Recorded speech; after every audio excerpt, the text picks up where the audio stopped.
ายดีท่านผู้ชมเนี่ยสวัสดีจ้า ไปดีกินอะไรกินเลย กินไอติมแล้วจ้ากินกระแลมกินกระแลม ใหญ่ละตอนโจ๊กมันไล่สุดเลย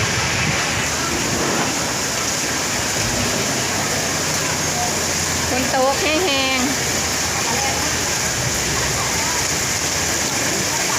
โอ้โอ้โอ้ก็ไปโต๊ะอยู่ดงมอนเนี่ยเนาะ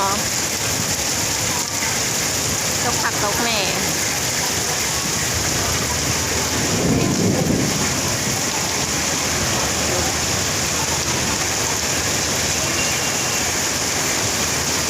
บรรยากาศดีมาก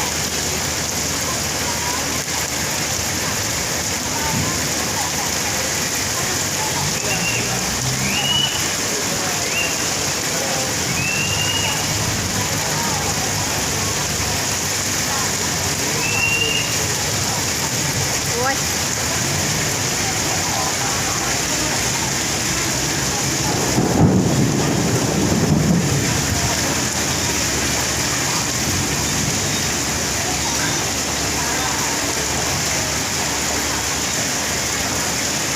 อันนั้นถ้ามหาราช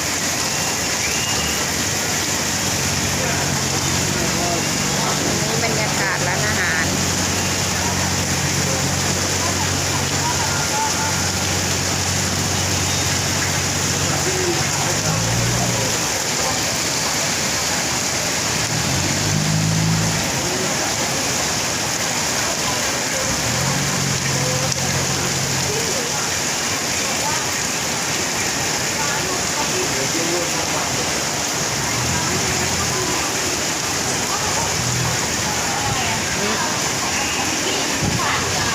ฟ้าเรือนยังบอกคุณญาติ